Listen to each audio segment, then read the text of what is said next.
Yes అండి, okay అండి. B N Ramesh గారు అలాగే ఉండండి. I'll come back to you. Yes Satish గారు, గుడ్ మార్నింగ్ అండి. Very good morning. Yes Satish గారు, సో ఏం చెప్తారు? సో ఎట్ ద ఎండ్ అటు మతాల మధ్య కలహాలు పెట్టాలని పాక్ భావించింది, బట్ అక్కడ పాక్ ఫెయిల్ అయింది. ఇండియన్స్ అందరూ కూడా వీఆర్ వన్, మనమంతా ఒకటే అని కూడా మనం అందరం ప్రూవ్ చేసుకున్నాము. అండ్ ఎందుకంటే కూడా అటు ఓవైసీ కూడా ఏదైతే రియాక్ట్ అవ్వడం జరిగింది, అందరూ కూడా రియాక్ట్ అవుతున్నారు. అండ్ ఇంకొకటి అటు కాంగ్రెస్ కూడా బ్లాంక్ చెక్ ఇచ్చేసింది, we will be stand with central government అని కూడా చెప్పేసింది. అందరూ కూడా ఒకటైపోతున్నారు ఈరోజు రాజకీయాలకు అతీతంగా కూడా. సో ఏం చెప్తారు దీనిపైన ఈరోజు త్రివిధ దళాలకు ఫ్రీ హ్యాండ్ ఇవ్వడం వల్ల? ఇప్పుడు దేశంలో అత్యధిక యువశక్తి కలిగిన దేశం, ప్రపంచంలో అత్యధిక యువశక్తి కలిగిన దేశం మన భారతదేశం.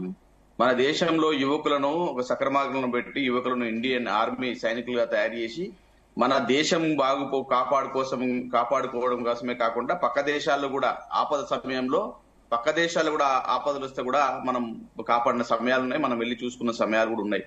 అది ఆర్థికంగా కానీ ఇంకో విధంగా కానీ మ్యాన్ పవర్ కెపాసిటీ విధంగా కానీ.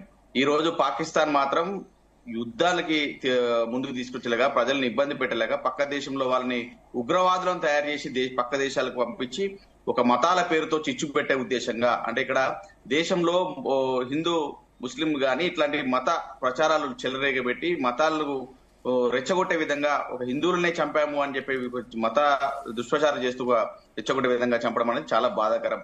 ఈ రోజు మనం చూస్తా ఉన్నాం, కాశ్మీర్ వాళ్ళ పాపం అక్కడికి వెళ్ళి ఏదో ఎంజాయ్ చేద్దాము అని చెప్పి ఉద్దేశంతో వెళ్తే కొత్తగా పెళ్ళైన వాళ్ళు చూస్తా ఉంటే చాలా బాధ అనిపిస్తా ఉందండి. ఇక్కడ మనము రాజకీయాలందరి పక్కకు పెట్టి ఎలా ప్రతి ఒక్క పార్టీలు అనేటివి పక్క పెట్టండి, ప్రతి ఒక్కరు మనం మనుషులుగా మనం గతంలో కూడా చూసినాం. గోకుల్ చాట్ విషయంలో కానీ, పుల్వామా దాడి విషయంలో కానీ, ముంబై కాల్పుల విషయంలో కానీ మనం చాలా ఓపికగా ఉన్నాం. అక్కడికక్కడ మనం దెబ్బ కొట్టగలిగాం, కానీ ఇది పర్మనెంట్ గా మనం చేయలేదు. ఈ రోజు ఉగ్రవాదులను ఎంకరేజ్ చేస్తూ పాకిస్తాన్ మన ఇండియా పంపి మన ఇండియాని దెబ్బకొట్టే విధంగా, మతాల పేరుతో చిచ్చు పెట్టే విధంగా, సామాన్య ప్రజలను చంపుతూ ఇలా కవ్వింపు చర్యలు చేస్తుందంటే ఖచ్చితంగా పర్మనెంట్ చర్యలు తీసుకోవాల్సిన రెస్పాన్సిబిలిటీ మన దేశం మీద ఉంది, మన ప్రధానమంత్రి మీద ఉంది. కాబట్టి ఈ రోజు పంచభూతాలు ఏకమై దళాల రూపంలో మరి పాకిస్తాన్ మీదకి దూసుకుపోయే అవకాశాలు ఉన్నాయని తెలుస్తా ఉంది. ఖచ్చితంగా ప్రతి ఒక్కరు కూడా, దేశంలో ఉన్న ప్రతి ఒక్క పౌరుడు కూడా దీనికి మద్దతు పలుకుతా ఉన్నారు, మద్దతు పలకాల్సిన అవసరం ఉంది. ఇక వాడోడు వీడోడు అంటారు. ఇప్పుడు మనకు పక్క దేశాలు ఏమంటారు, పాకిస్తాన్ వాడు ఏమనుకుంటారు, భారత్ కి ఏముంది, భారత్ లో ఉన్న సైన్యం గాని, భారత్ లో ఉన్న యువకులు గాని, భారత్ లో ఉన్న మిషనరీ గాని, భారత్ లో ఉన్న యంత్రాంగం గాని, మిలిటరీ వ్యవస్థలు, త్రివిధ దళాలు ఎంత అద్భుతంగా పనిచేస్తూ ఇంకా వాళ్ళు సినిమా చూడలేదు. వాళ్ళు గతంలో ఏదో కొంత రాజకీయ ఒత్తిళ్లతోనో కొంత ఆగవలసి వచ్చిందని ఇప్పుడు ఆగే పరిస్థితి లేదు. ప్రధానమంత్రి మోడీ గారు ఈ రోజు పూర్తి స్థాయిలో దేశమంతా ఏకమై, అన్ని పార్టీలు ఏకమై పూర్తి స్థాయిలో వాళ్ళకు పర్మిషన్ ఇచ్చినట్టు తెలుస్తా ఉంది. ఒకసారి వాళ్ళు త్రివిధ దళాలు బయటకు వెళ్తే పాకిస్తాన్ ఉంటుందండి. పాకిస్తాన్ కేవలం మ్యాప్ లోనే ఉంటుంది. అక్కడ ప్రజలు ఎవరు ఉండే పరిస్థితి లేదు. మనం చూస్తా ఉన్నాం, భారత్ తో పెట్టుకుంటే పాకిస్తాన్ మ్యాప్ లో మాత్రమే ఉంటుంది, ప్రజలు ఎవరు కనబడరు. 513 ఫైటర్ హెలికాప్టర్స్ కానీ, అటాకింగ్ హెలికాప్టర్స్ 80 కానీ, ట్యాంకులు 4000కు పైగా ట్యాంకులు కానీ, ఆర్ముడ్ వెహికల్స్ ట్రాన్స్పోర్ట్ చేయడానికి సుమారు 150,000 పైన ఉన్నాయి. డిస్ట్రాయిడ్ 13, పాకిస్తాన్ ఒకటి కూడా లేదండి డిస్ట్రాయిడ్స్. అగ్ని 5 మిసైల్ కానీ, ఇట్లా ఐఎన్ఎస్ విక్రాంత్ కానీ, ఇట్లా చాలా రకాలుగా మనకు అద్భుతమైన మిషనరీస్ ఉన్నాయి. అద్భుతంగా మనం ఫైట్ చేయడానికి పాకిస్తాన్ మనకు ఏ విధంగా కూడా ఎందులో కూడా సరికాదు. ఇటు చూస్తే వాళ్ళు మేము నాశనమైనా పర్లేదు, పక్క దేశాలు నాశనం అవ్వాలి, న్యూక్లియర్ వెపన్స్ వాడతామని చెప్పేసి ముందుకు వస్తే పక్క దేశాలు కూడా ఒప్పుకోవు.